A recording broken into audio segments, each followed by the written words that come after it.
Every time I come here, I say this, I have to pinch myself that God has given me favor with Pastor Tim, Cindy, the staff, and that I could be with you. Someone asked me before the service, is it true that you're from Kentucky?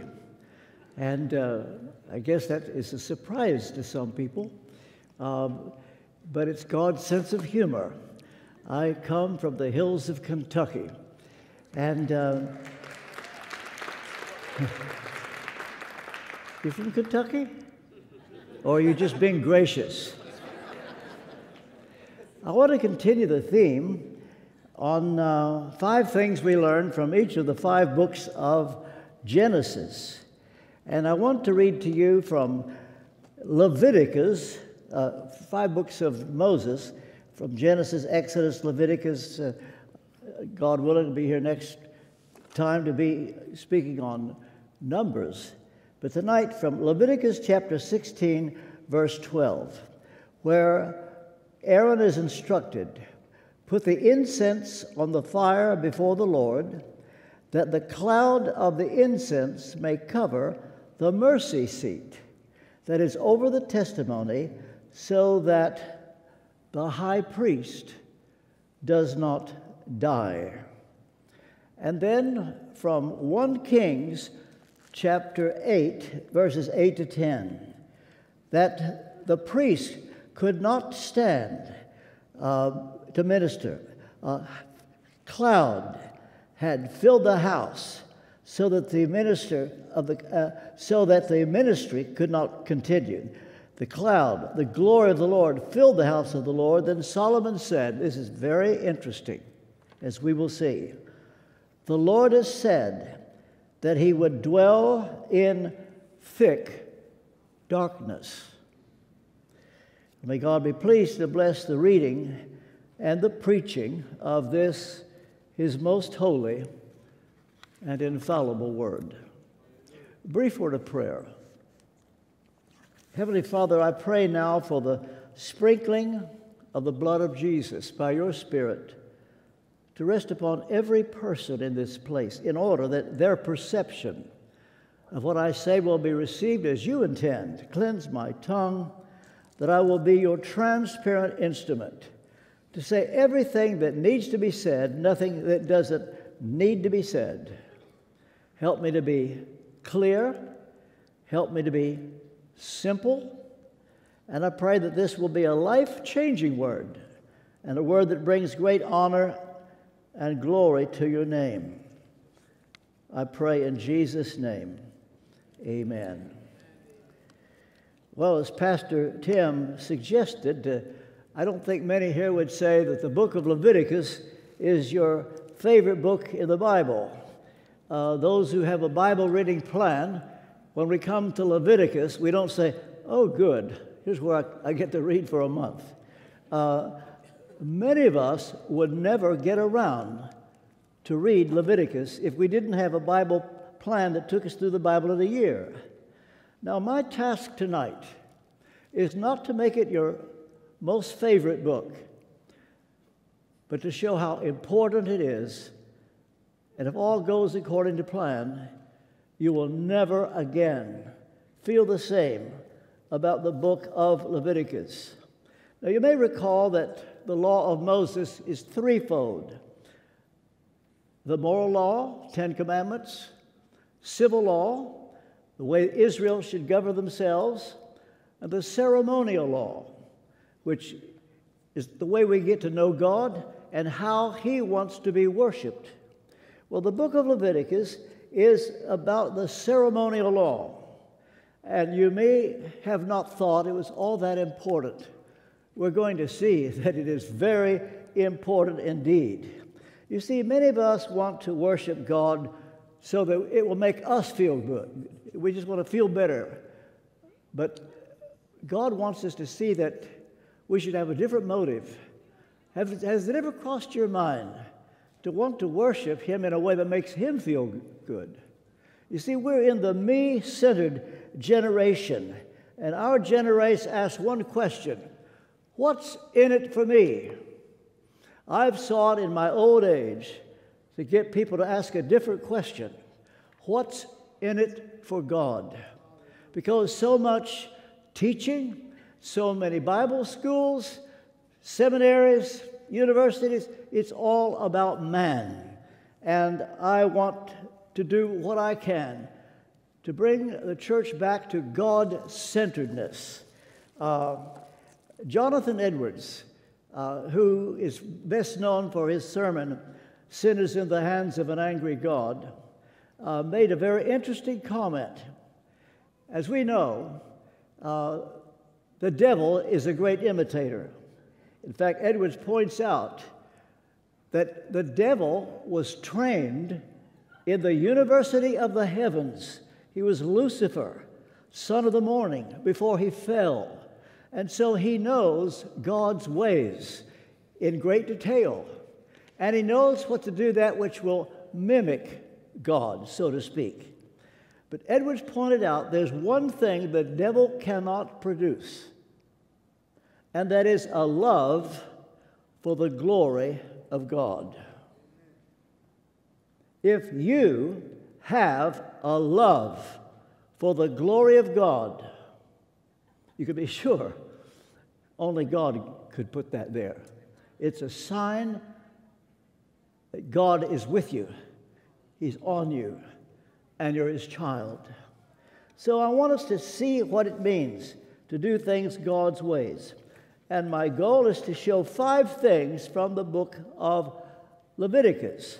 Now, the first thing is to show you how Levi, from which we get Leviticus, was actually chosen. That one day he would have a book in the Bible named after him, Holy Scripture. Well, who was Levi? He was the 3rd son of Leah. Leah was the unloved wife of Jacob. Now, Jacob had 2 wives. Leah, he had, not because it was his choice, but because of the traditions of the day. But Leah was not a pretty woman. Rachel was gorgeous, and that is who Jacob loved. And Leah had been mistreated by her own father, not loved by Jacob, and she went through years and years doing what she could to win her husband over. Well, there was a difference between Leah and Rachel. One is that Rachel was beautiful, Leah was plain, but Leah could have children. Rachel was barren. And so when Leah had her first baby, she said, "Oh, good. Now my husband will love me." But that didn't happen. And then she had another baby. This time she said, "This time my husband will love me." But it didn't happen.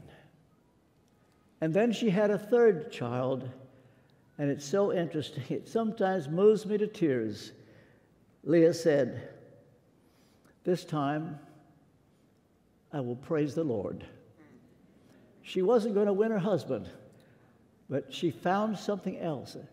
But there's another side of the story that many people haven't thought about.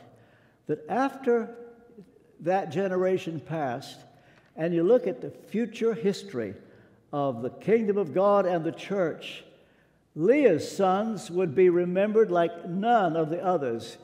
Eventually, Rachel did have children, but there were 2 sons of Leah. First, Judah. The son of David was from the tribe of Judah. Jesus was the son of David. Jesus was the tribe of Judah. And how about this in heaven? To be the mother of the child that gave eventually, through genealogy, the birth of the Son of God. And so, as Yogi Berra would say, it ain't over till it's over. And that's not only Levi, from which we get the book of Leviticus. And the tribe of Levi was chosen, was a son of Leah. Maybe you tonight feel unloved, but it's not over. And God had a plan for Leah that would mean more to her in eternity than it could possibly mean on earth. Well, the question then is, how did Levi get such prominence? Well, it was when the children of Israel, following Aaron one day, did an evil thing. They worshiped the golden calf. Horrible thing. I don't have time to go into it. It's when the children of Israel rose up to play, and God was so angry, and one tribe after another followed Aaron and turned against God and turned against Moses. But then there was one tribe. When Joseph said, "Who is on the Lord's side?" it was then the tribe of Levi gathered around, and Moses honored the tribe of Levi. And from then on, Levi became the most prestigious tribe in Israel. And Levi was called of God. You've heard the expression that when a person is called to ministry. Well, as I grew up, I wanted to be sure I was called to preach. Charles Spurgeon, the great British preacher, used to say, "If you can do anything else, do it." Maybe there's someone here, you're wondering whether you're called to preach. If you can do anything else, do it. Unless you're called of God, this is something you never want to enter into. But what happened was the tribe of Levi, they gathered around Moses and stood by him, and God promised to make them great. And God will do that for anyone here. When the majority of people are going every direction except following God, and when you're willing to stand alone and be unashamed of the gospel, God will honor you.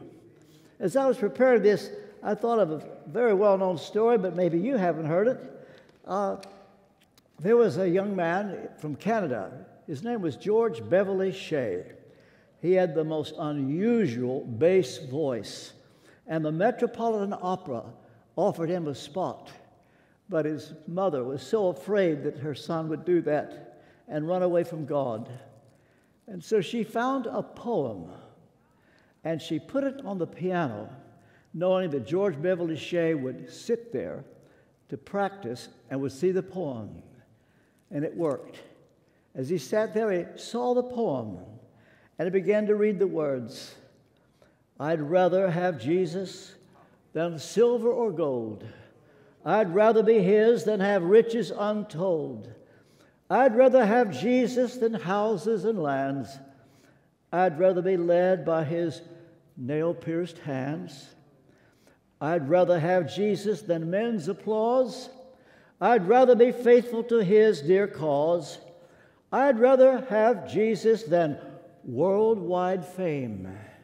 I'd rather be true to his holy name." George Beverly Shea broke down and wept and made the decision not to go to the Metropolitan Opera.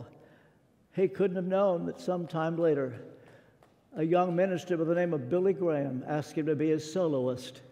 George Beverly Shea became world famous. We would never have heard of him had he gone into the Metropolitan Opera.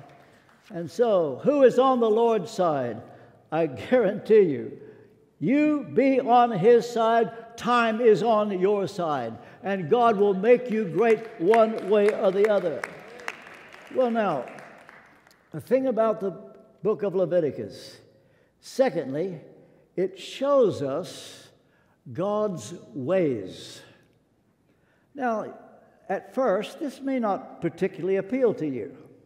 I remember some years ago, I was doing my own Bible reading on a plane from New York to Miami, and I was just going through the chapter, and it was Exodus 33 that day. When I came to verse 13, it came to the words where Moses said to God, "If you really are pleased with me, then..." Moses was given the privilege to ask for anything. What do you suppose Moses asked for? Let me ask you a question. Suppose God came to you and said, "I'm pleased with you. Therefore, what would you like?" What would you ask God? Moses knew what he wanted immediately. And when I read that verse, I was smitten. I was convicted. I was ashamed. Because I know what I would have asked for. And it wasn't what Moses asked for. He said, Lord, if you're pleased with me, then show me your ways. Oh, that is the stuff that makes a person great. God's ways. Hebrews chapter 3, verse 10 quotes these words. They did not know his ways. Talking about the generation of the children of Israel. The Lord, you can almost hear the tear in his voice. My own people, they've not known my ways. You may not like God's ways, but he's the only God you've got.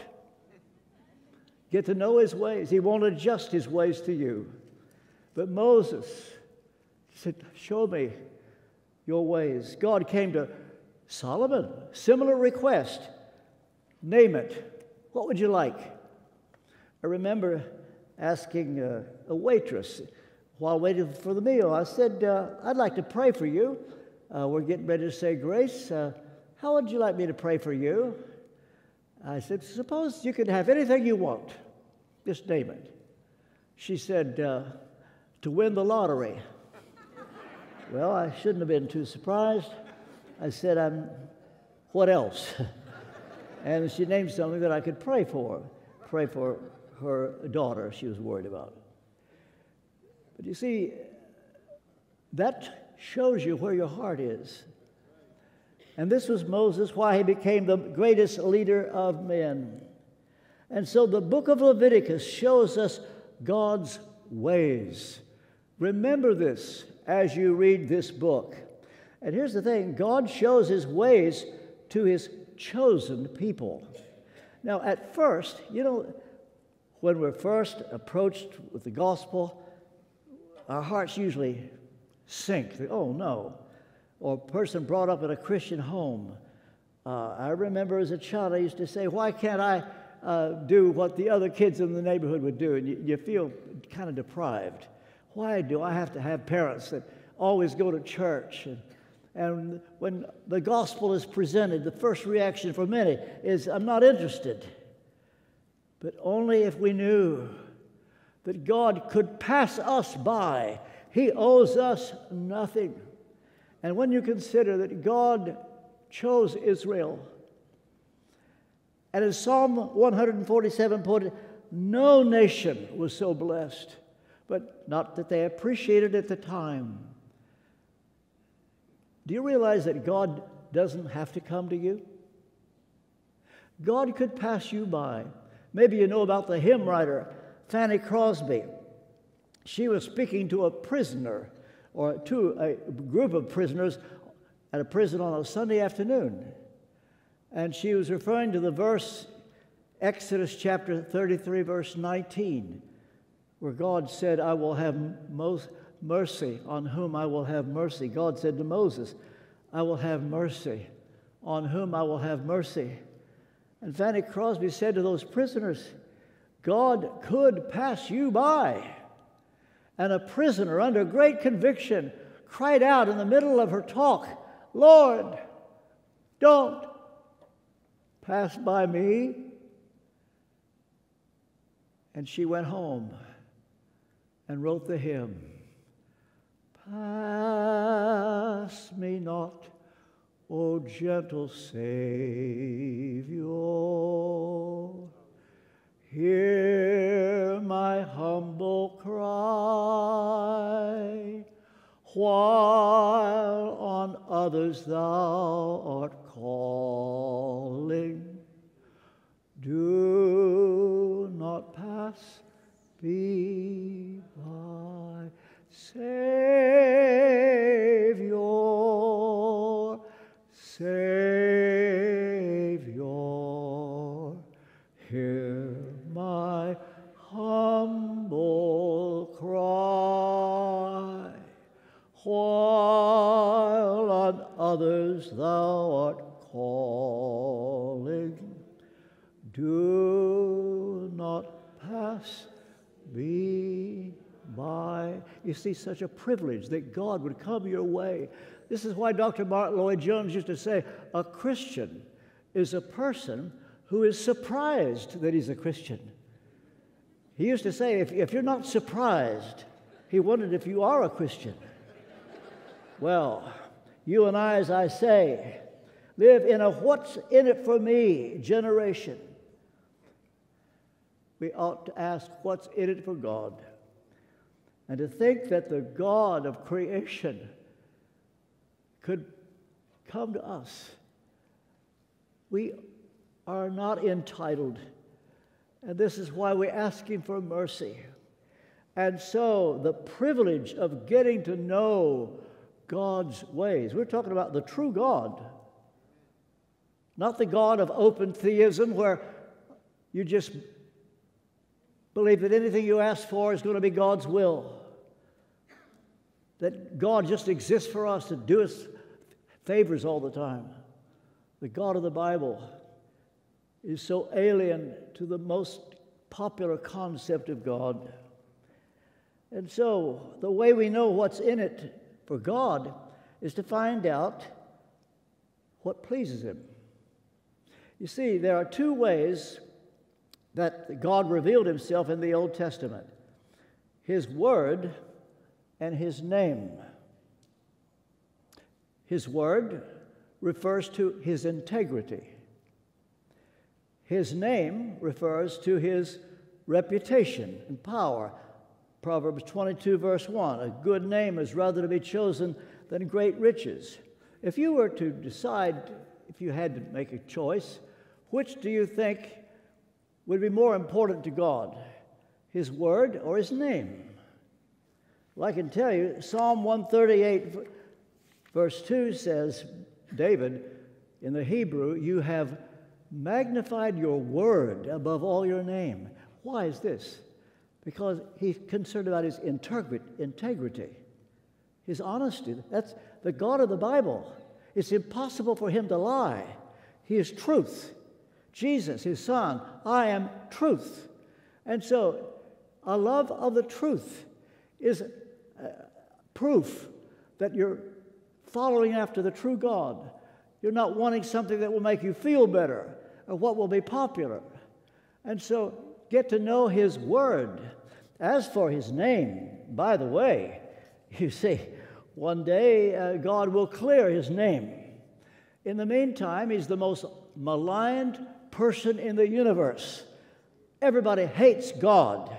They're angry with Him. If He exists, why does He allow this? People hate Him. One day, God will clear His name. In the meantime, He's not anxious to go out and prove He's this or that. It's His Word that matters to Him. And if you want to get on God's good side, get to know His Word. This is where His heart is, His integrity. Well, as for the ceremonial law, why is it so important? Well, there's so many things we learn from it. For one thing, the teaching of tithing comes out of the book of Leviticus. Have you ever heard the expression, the tithe is the Lord's? It comes from Leviticus chapter 27, verse 30. What that means is that whereas Abraham, Jacob, Isaac, the patriarchs gave voluntarily 1/10, the law made it legal that you had to. And so the principle was that if you earn $1, 10 cents is the Lord's, 90% you can live on. $100, $10 is the Lord's.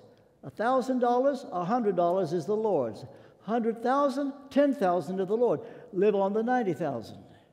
And those who live on what God says, this is for you, spend it as you wish, but give me the 10th. See, that teaching comes out of Leviticus. I never forget, years ago I was fishing with an old friend in the Florida Keys, and I said, Harlan, how come God made you so prosperous? He was the founder of 2 life insurance companies, God gave me favor with him. He put me through Oxford University, paid every penny of the tuition. I said, how come? Where did you get it? He is very simple. He said, when my wife and I were married, we were deep in debt. And I came across the verse in 1 Samuel chapter 2, verse 30. Them that honor me, I will honor.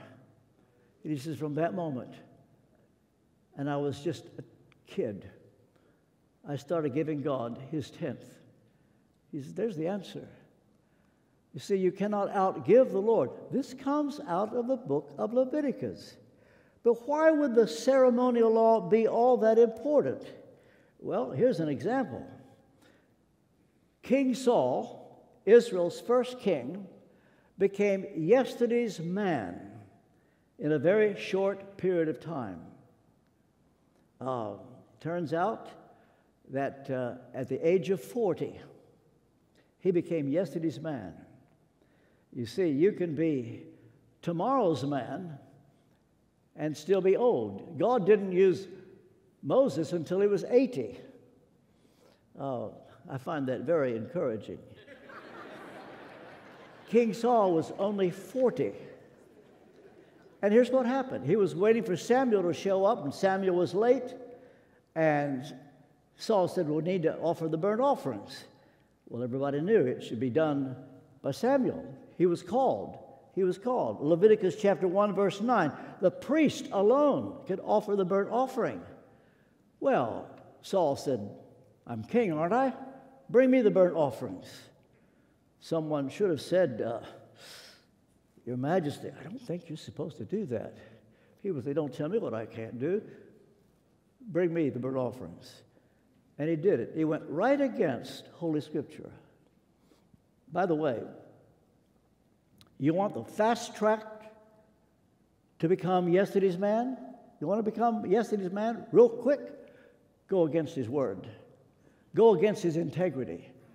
And such a law, you would think, well, who cares about a little ceremonial law? Who offers the burnt offerings? But when Samuel showed up, he said, Saul, you've done very foolishly. You've lost the kingdom. And from that moment, Saul was rejected. He wasn't struck dead. He lived another 20 years, the whole time. But he was rejected. Billy Graham used to say, my greatest fear is that God would take his hand off me. And you should want the hand of the Lord on you more than anything. If you think that was just one isolated scripture, just remember this. When it comes to any part of the law, Matthew 5:18, I say unto you, until heaven and earth pass away, not an iota, not a dot, will pass away from the law until all is accomplished. And so said Samuel, you've done very foolishly. But later on, there was a king by the name of Uzziah. 2 Chronicles chapter 26. And Uzziah had been king about 50 years, long time. But during that time, we're told he became strong, but grew proud. Something can happen when you've had a job so long, you just become overly familiar with it, especially it's in the Lord's work, and you think you can just get away with anything. And so one day, the issue of the ceremonial law was at stake because Uzziah decided he would offer the burnt offerings. And a group of priests came to him together. We all agreed, Your Majesty, don't do that. And made Uzziah so mad that he took his fist and looked at them, and immediately leprosy broke out all over him. And he died a leper, and he had to live the last part of his life, separation. He was called a leper. It shows that God cares about his word. And so our calling is to respect Holy Scripture. You see, we see little display nowadays. We all pray for revival, and I, for one, I happen to believe, I really do, you could put me under a lie detector. This is what I believe, that great revival is coming. Huge, huge, bigger than we can even imagine. But I'll tell you what will accompany that time. You see, today people lie to the Holy Spirit, nothing happens. Ananias and Sapphira did, and they were struck dead on the spot. You say you want to see revival? Watch for that to happen then. Or you take abusing the Lord's Supper. People do it all the time. Did it at Corinth in Paul's day. Some were sickly, some weak, some died. It's because when the presence of revival is there in high measure, God shows His power. Otherwise, people get away with everything. And so we learn things from the book of Leviticus, something of God's ways. But we get closer to understanding why this is an important book. It shows how holy God is and how much He hates sin and what it is He wants from us. And so it's the book of Leviticus that unveils the sacrificial system. There are 5 kinds of sacrifices. 4 of them are animal sacrifices that require the shedding of blood. One is the grain offering. But here are the 5 offerings. There's the burnt offering, the grain offering, the sin offering, the guilt offering, the peace offering. And of these 5 sacrifices, 4 of them require an animal substitute when dealing with sin. One of them related to grain, what comes out of the ground, flour. The reason for the grain offering was to show thanks. The reason for the first 4 kind were those that sin needed to be atoned for, and only blood could do it. You see, Leviticus is teaching us that we need a go-between ourselves and God, a substitute. And the nearest they could come to was the shedding of blood, like in a lamb or a bull. And the reason it was to turn God's wrath away. We, in our natural state, have no idea how much God hates sin. And the book of Leviticus is giving us a hint how much God hates sin. That means there's nothing you can do in yourself, your best offering, your best work. You see, the average person by nature says, well, God wants us to be better, want to do nice things, do things for people. The last 20 years, I was at Westminster Chapel. We had a ministry on the streets. We called ourselves Pilot Lights. Between Buckingham Palace and Big Ben and Victoria Station, 30 or 40 of us would be out every Saturday giving out pamphlets. And at first it was scary, but after a while we got so that God gave us strength, and I'd go up to a person and say, can I give you this? I gave one to a prime minister. I said, excuse me, sir, do you know for sure if you were to die today, would you go to heaven? He said, do you? I said, well, wait a minute. Yes, but it's not because of what you think. And I had to explain, it's not according to our works. You see, when it comes to getting to heaven, God is requiring perfection of each one of us. 60 seconds a minute, 60 minutes an hour, 24 hours a day, every day of your life, in thought, word, deed. And none of us can come up to that. But you see, this is why in Leviticus we're told that in ourselves we can't do it. There has to be the shedding of the blood. Without the shedding of the blood, there is no remission. And so we need to learn that God is appeased by the substitute of another. We ought to learn from Cain and Abel. Hebrews chapter 11, verse 4. By faith Abel offered to God a more acceptable sacrifice than Cain, through which he, Abel, was commended as righteous. Cain was given a second chance, but he continued to want to offer the work of his own hands. It's a lesson for us. And remember what we learned last month about the Passover. God did not say, when I see your good works, I will pass over you. He said, when I see the blood, I will pass over you. And so sin was dealt with only one way, by blood. I just wonder, if I were to ask you, do you know for sure if you were to die today, would you go to heaven? And we passed out sheets of paper all over this auditorium, and we want you to write on that sheet of paper what you would say to God. If you stood before Him, you will, and He were to ask you, He might, why should I let you into my heaven? Write down on that sheet of paper what you would say. In the next 6 or 7 minutes, I'm going to come back to that. Remember what you're writing down, what you'd actually say to God. And so, how do you show gratitude? That's why we have the grain offering. It's the one without an animal sacrifice. It was a way of having fellowship with God. It was a way of showing thanks to God. And by the way, the doctrine of sanctification, living a holy life, is out of gratitude to God. But there's one other thing I want us to see before I close, why Leviticus is so important. It's about the Day of Atonement, known popularly as Yom Kippur, often in October. The book of Hebrews in the New Testament will spend a lot of time on this important Old Testament feast, and will show how Jesus Christ fulfilled it. And so Yom Kippur, to this present time, the Jews would regard it as the most holy day of the year. Well, here's what happened.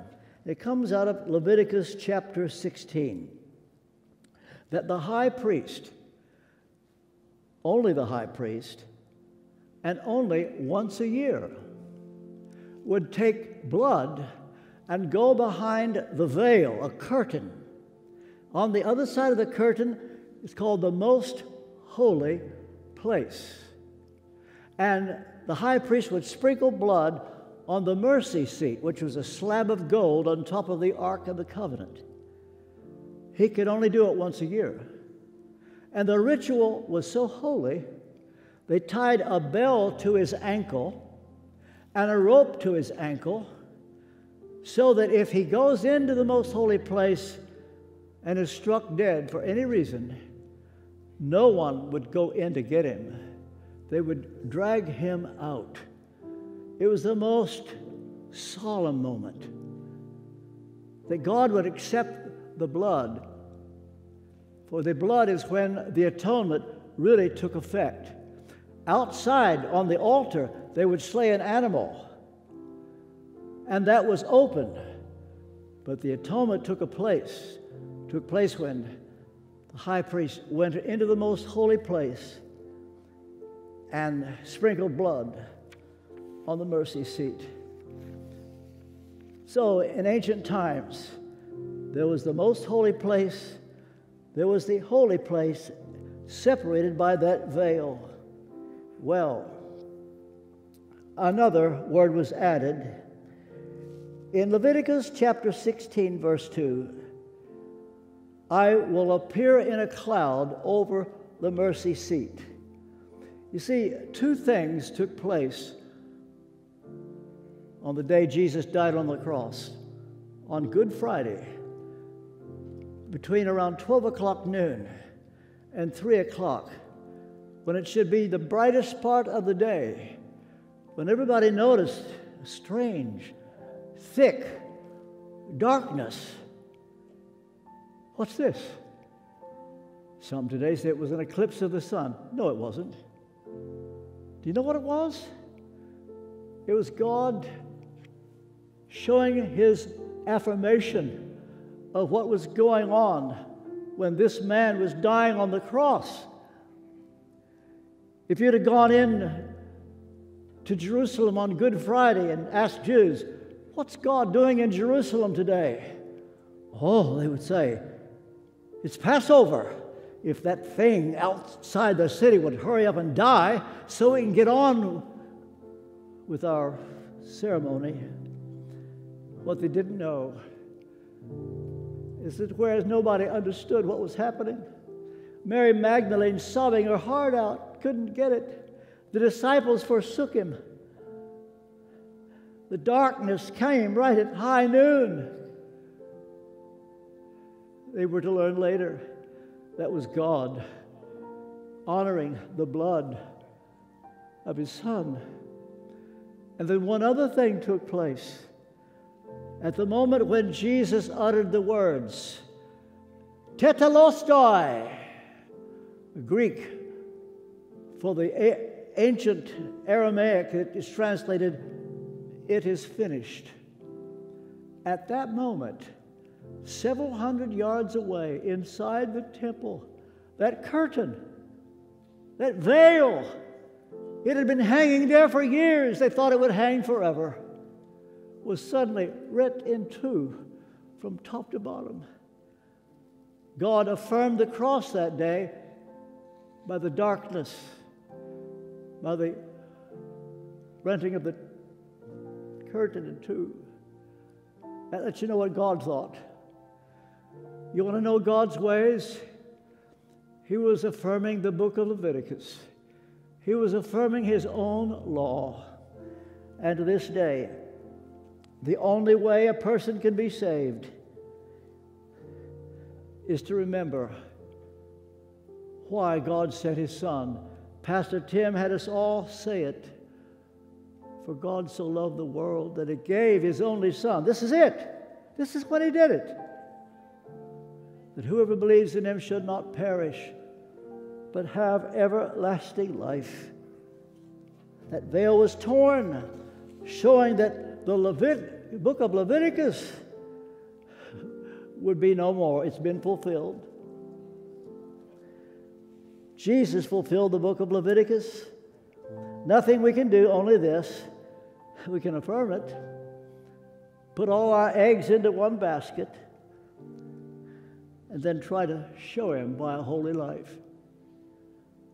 When I survey the wondrous cross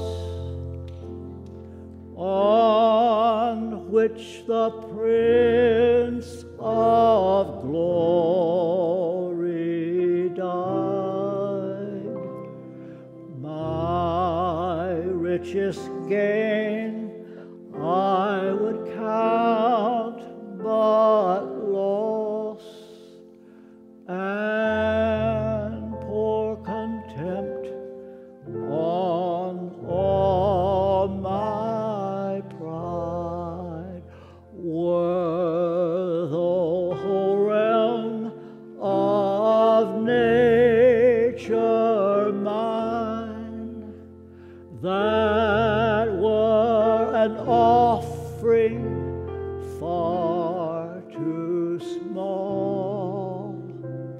Love so amazing, so divine, demands my soul, my life, my all. Before I sit down, what did you write on that piece of paper? What you would say to God if He were to say to you, why should I let you in? I have to say lovingly to you, if you did not write down because Jesus died, if you did not write down because of the blood of Jesus or the equivalent, I wouldn't want to be in your shoes for anything in the world. But that can all change. You can pray right now. I can give you a prayer to pray if you can say it in your heart. Just say this: Lord Jesus, I need you. I want you. I know I'm a sinner. I'm sorry for my sins. Wash my sins away by your blood. I welcome your Holy Spirit into my heart. As best as I know how, I give you my life. Did you pray that prayer? Did you? If you did, are you ashamed that you prayed it? You say, well, why do you ask, RT? Because Jesus said, if you're ashamed of me, I'll be ashamed of you. Jesus said, if you confess me before men, I'll confess you before my Father. If you prayed that prayer and are not ashamed of it, in the next 10 seconds, I'm going to ask you to stand up. Don't look around and see if anybody else stands. This is between you and God. It shows you're not ashamed. You're going public. 5, 4, 3, 2, 1. If you prayed the prayer, would you stand right where you are?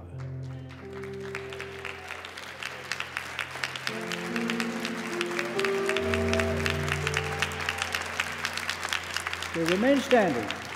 Remain standing. I think I should say this.